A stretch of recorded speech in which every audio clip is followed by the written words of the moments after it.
Kira-kira 400 penduduk di Taman Sungai Sirih Kelang Selangor yang terlibat dengan projek pembinaan landasan projek laluan Rel Pantai Timur ECRL kecewa kerana mendakwa tiada pembelaan khusus dan tuntas buat mereka. Meskipun pelbagai perjumpaan dan desakan telah dibuat sejak tahun lalu, namun isu pembelaan terhadap nasib mereka seperti tiada penghujung. Lebih menggusarkan, sejak Seksyen 8 Akta Pengambilan Tanah diwartakan pada Januari lalu, penduduk mula didatangi ramai wakil syarikat jurunilai swasta untuk menilai rumah mereka. Laporannya dalam segmen Turun Padang. Penduduk mendakwa sebaik penilaian dibuat, mereka hanya mempunyai tempoh 3 hingga 6 bulan untuk mengosongkan kediaman bagi memberi laluan pembinaan projek. Bagaimanapun, sehingga kini tidak ada perbincangan khusus dan notis yang sahih berhubung jumlah pampasan atau jaminan penempatan baru kepada mereka. Pengerusi Taman Sungai Sirih berkata, percanggahan maklumat yang diterima penduduk jelas sekali menunjukkan tiada koordinasi jelas antara kerajaan pusat dan negeri sehingga membuatkan penduduk di kawasan itu tersepit. Mereka juga mendakwa Menteri Besar Selangor, Datuk Seri Amiruddin Syari pernah memberi jaminan untuk menyediakan tanah lot, namun sehingga kini mereka tidak menerima sebarang perjanjian hitam putih. Sudah tentu kita mahu adakan satu pertemuan dengan pihak Menteri Besar supaya pertemuan ini dapat melegakan keresahan penduduk di mana ada suatu jaminan ataupun surat yang dikeluarkan kepada penduduk. Oleh kerana pada hari ini kita didatangi oleh pelbagai-bagai pihak yang menyebabkan di kalangan penduduk begitu resah.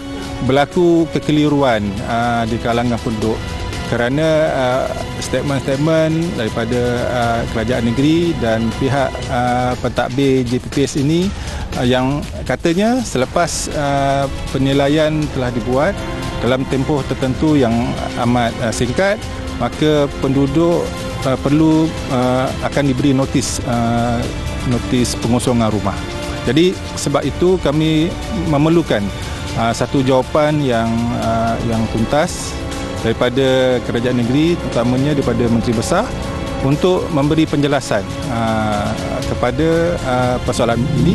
Kalau nak mainkan isu politik, itu kami menafikan sekeras-kerasnya lah tentang itu. Maksudnya di sini adalah bersifat kemanusiaan lah kepada kami yang golongan orang kata marhai ini untuk perlu dibantu pihak-pihak yang berkenaan yang mempunyai powerful, yang kita tahu adalah Menteri Besar saja yang boleh meredakan atau memberi satu jaminan kepada penduduk untuk menghilangkan keresahan. Kita ni semuanya orang warga emas. Anak-anak pun ada dia dengan hal dia lah kan. Dah rumah masing-masing. Kalau nak dipindahkan kita orang ni, kita nak tahu di mana yang nak dipindahkan, nak ditetapkan kami. Kalau boleh alihkan jajaran arah lain pasal ada tempat banyak lagi nak boleh lalu jajaran tu. Taman ni kami dah duduk sini selama 20 tahun, kami dah selesa duduk di taman ni. Semua kemudahan untuk bagi kami ada di sini. Sementara itu, Menteri Besar Selangor ketika dihubungi berkata pihaknya akan bertemu dengan penduduk sebaik sahaja mendapat perincian lebih khusus mengenai pembinaan jajaran berkenaan. Jelasnya perbincangan terperinci belum boleh dibuat memandangkan laluan jajaran belum dibentang dan dimuktamadkan, namun ianya dijangka akan diputuskan pada tahun hadapan. Saya pada bulan Februari ketika jelajah Selangor Penyayang telah menyatakan komitmen akan membela dan tidak ada siapa pun yang akan tertinggal sama ada isu pampasan ataupun penggantian terhadap kawasan perumahan yang perlu dirobohkan.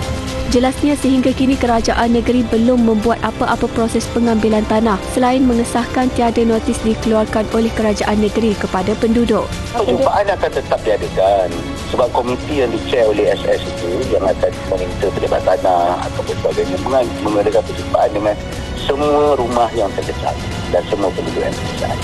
Menurutnya, buat masa ini kerajaan negeri sedang memberi tumpuan pembinaan projek ECRL membabitkan pembinaan di Gombak dan Serendah.